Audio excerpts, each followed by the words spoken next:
Bersusul kembali, sebanyak 6.645 juta ringgit telah diluluskan kepada 69 agensi kerajaan yang memohon geran penubuhan taska di tempat kerja sepanjang tahun ini.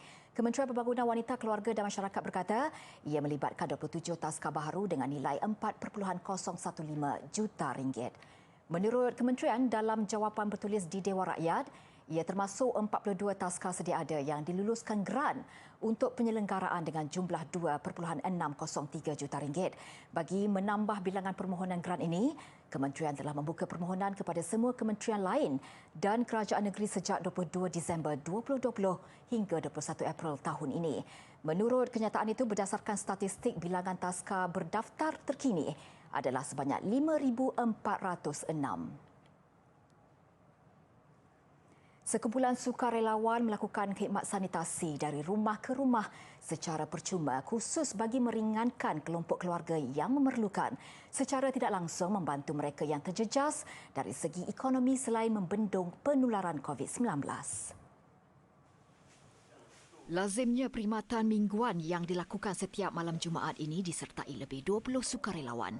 Di bangunan projek perumahan rakyat PPR Padang Hiliran setinggi 17 tingkat inilah kumpulan berkenaan menabur bakti. Menurut salah seorang peserta, Kamar Rujam Abdul Wahab, aktiviti ini dilaksanakan sejak 2 bulan lalu selepas mengambil kira bebanan keuangan yang terpaksa ditanggung penduduk di kawasan ini yang rata-ratanya daripada golongan B40. Oleh itu, kami mengambil inisiatif menyanitasikan kawasan ini. Tambahnya, peralatan sanitasi termasuk peralatan pelindungan peribadi PPE diperoleh hasil daripada pungutan sesama sendiri. Bagi penduduk, tiada apa mampu dilakukan bagi membalas kebaikan serta pengorbanan kumpulan terbabit selain ucapan terima kasih. Saya sebagai wakil penduduk di blok ni, saya mengucapkan terima kasih kepada sukarelawan-sukarelawan ni yang tiap-tiap minggu yang buat aktiviti ni lah. Memang saya gembira lah dalam situasi pandemik ni. Saya mengucapkan terima kasih kepada semua sukarelawan-sukarelawan ni. Diharap semua yang dibuat di sanitizer ni untuk keselamat penghuni-penghuni di PPR disebabkan kes telah banyak meningkat. So haraplah kita semua kita jaga kita dan terima kasih banyak kepada yang telah terlibat. Pada masa hadapan, sukarelawan ini menyasarkan untuk membantu kawasan kejiranan berhampiran.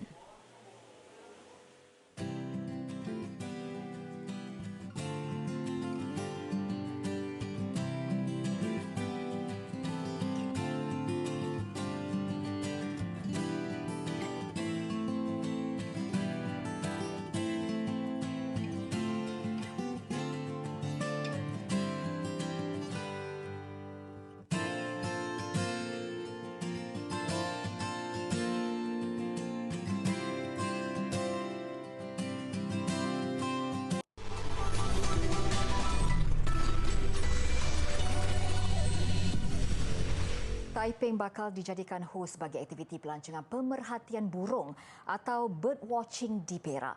Inisiatif dilakukan selepas melihat acara itu mendapat sambutan yang menggalakkan dengan kehadiran pelbagai burung di sekitar bandar warisan berkenaan.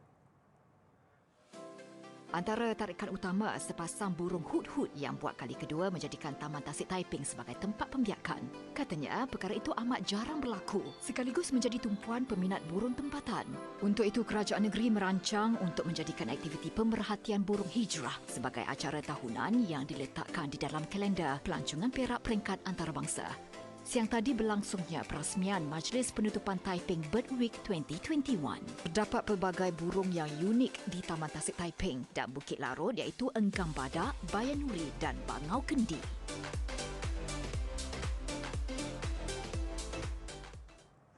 Di luar negara, penduduk di Sao Paulo, Brazil kembali memulakan kehidupan seharian secara berperingkat selepas 18 bulan terkurung di rumah akibat kengkangan pandemik. Bagi sektor pekerjaan, bekerja bersama di ruangan terbuka atau co-workspace semakin mendapat sambutan. Jika sebelum pandemik, 95% daripada co-workspace didominasi syarikat IT, kini 40% daripadanya meliputi bidang kerja tradisional seperti guaman, konsultan dan audit. Persekitarannya juga semakin menarik dengan konsep ala pantai atau musim panas dan trendi disediakan di bumbung bangunan atau beranda. Di Sao Paulo yang juga bandar terbesar di Brazil, terdapat kira-kira 200 ruang kerja bersama disediakan ketika ini. Cara sebegini bukan sahaja menjimatkan kos syarikat kerana tidak perlu membayar sewa, tetapi juga mampu menjaga kebajikan dan kesejahteraan pekerja. Disebabkan konsepnya terbuka atau open space, ruang sebegini turut membolehkan mereka berinteraksi sesama sendiri selepas lebih setahun bekerja dari rumah. Lebih menarik, ada juga yang menyediakan khidmat penjagaan anak. Co-workspace disifatkan sebagai ekosistem besar yang menyokong kesejahteraan individu. Seperti mana singa menjadi raja di hutan, jerung juga mendapat tahta yang sama di lautan. Sifat mereka yang sama iaitu gagah, menakutkan dan mempunyai pelbagai keunikan menjadikan ia haiwan yang paling ditakuti dalam kategorinya. Deria bau sang jerung amat hebat. Ia boleh mengesan setitis darah sejauh 4 kilometer. Mustahil untuk melepaskan diri apabila digigit jerung kerana kekuatan rahang haiwan pemangsa itu adalah pada kadar 6 tan per inci persegi. Jerung paus boleh membesar sehingga 15 meter panjang dan 40,000 kilogram. Pada ketika itu, ia dianggarkan mempunyai 300 barisan gigi. Jerung pemangsa terbesar ialah jerung Great White yang boleh mencapai 6.4 meter panjang. Manakala lanternfish, dwarf dan ribbon-tail cat shark dengan panjang sehingga 17 cm adalah yang terkecil. Jangka hayat ikan jerung adalah 100 tahun. Ia juga mampu hidup tanpa makanan sehingga 6 minggu.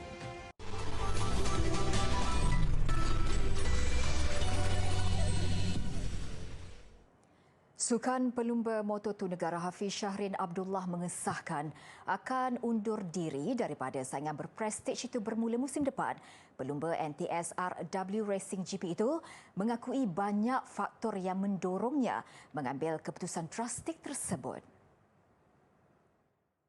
Saya sangat struggle untuk berikan yang terbaik lah result untuk minat sukan motoran di Malaysia ni. Mungkin ini salah satunya memang saya patut fikir long term lah.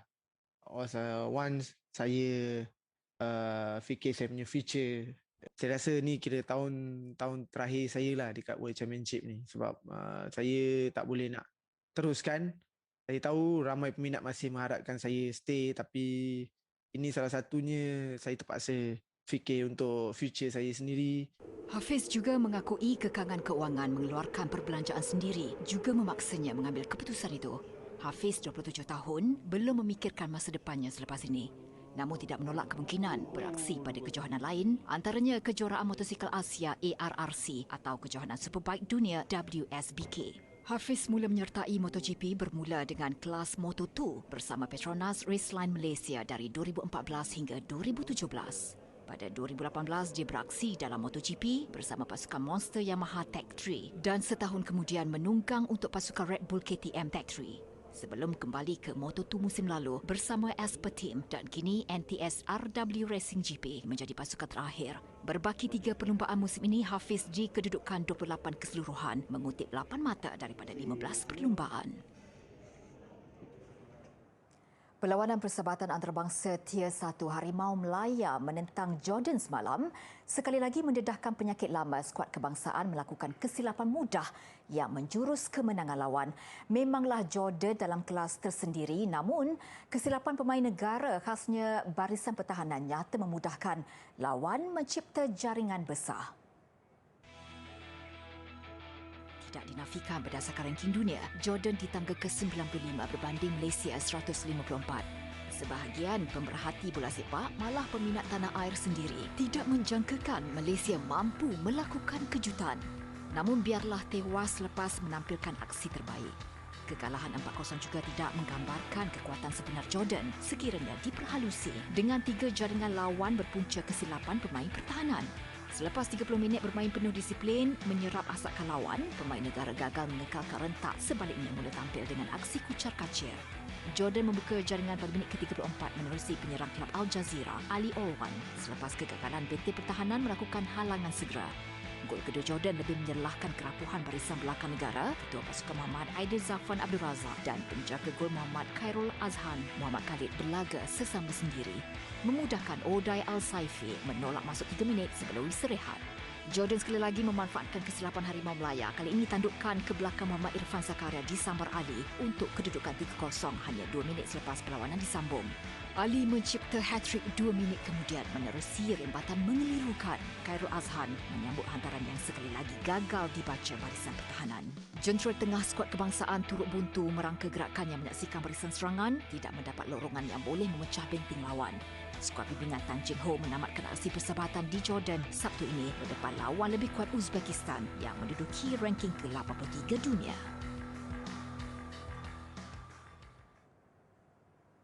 Ini pula perkembangan skuad hoki kebangsaan dalam siri jelajah United Kingdom. Tewas 2-3 pada aksi pertama menentang Ireland, skuad bimbingan Arul Silvaraj tampil dengan aksi lebih mantap apabila menang 4-2 pada perlawanan kedua. Sebagaimana perlawanan pertama yang juga berlangsung di Kelab Hoki Leeds Nagavi, Malaysia sekali lagi ketinggalan apabila Ireland membuka jaringan menerusi Jeremy Duncan. Namun Malaysia bangkit menerusi 4 gol. Muhammad Razi Abdul Rahim membuktikan status pakar sudut penalti apabila meledak 2 jaringan. 2 lagi gol skuad negara menerusi Muhammad Azrai Aizat Abu Kamal dan Najib Abu Hassan. Manakala gol kedua Ireland hasil jaringan Luke Medley pada lewat permainan. Skuad negara akan meneruskan siri jelajah menentang Wales Sabtu ini. Begitupun nasib berbeza skuad projek khas lelaki kebangsaan bimbingan Wellestan. Mereka tewas lagi kepada skuad bawah 21 England 0-2 selepas tumpas perlawanan pertama 2-3. Ia sekaligus kekalahan ketiga dalam siri jelajah United Kingdom pada perlawanan pertama skuad negara tumpas kepada kelab Repton HC 0-2. Tetap mengakui ada peningkatan di sebalik 3 kekalahan ini. Wellestan cuma bimbangkan kecederaan pemain utama antaranya Muhammad Akimullah Anwar Esok, Muhammad Arif Syafi'i Ishak dan Muhammad Nur Firdaus Rosdi. Kesayangan bola sepak liga negara-negara Eropah, pertarungan heavyweight ungkapan paling tepat menjelang pertemuan Belgium dan Perancis pada aksi separuh akhir kedua awal pagi esok. Pada aksi final yang dijadual pada 10 Oktober di San Siro, Milan, pemenang akan berdepan Spanyol yang menewaskan Itali 2-1. Status pasukan nombor 1 dunia tiada maknanya tanpa sebarang kejuaraan. Itu cabaran yang dilontarkan Ketua Jurulatih Belgium, Roberto Martinez kepada anak-anak buahnya menjelang pertemuan menentang Perancis di Stadium Allianz, Turin. Bagi Martinez, Perancis lawan sukar selaku juara dunia dan dia mahukan pemainnya memberikan tumpuan 100%. Justru dia mengharapkan penyerang utama Romelu Lukaku berada pada tahap terbaik untuk membantu kemarahan pasukan ke pentas final. Sementara itu, pengendali Perancis, Didier Deschamps menjelang pertemuan menentang Belgium, merumuskan kekuatan seimbang kedua-dua pasukan, cuma percaturan taktikal membezakan mereka. Deschamps juga melihat Belgium dibarisi pemain muda berbakat dan tonggak berpengalaman yang memiliki lebih 100 caps. Pada Piala Dunia 2018, kedua-dua pasukan bertembung pada separuh akhir yang menyaksikan Perancis menang tipis 1-0. Pertunjukan lampu menjelang Hari Kebangsaan di Taiwan 10 Oktober ini mengakhiri buletin didik. Ia dirasmikan Presiden Tsai Ing-wen bersama barisan Menteri Kabinet Republik itu. Dengan itu, saya Zaiti Zubir. Salam hormat dan selamat malam.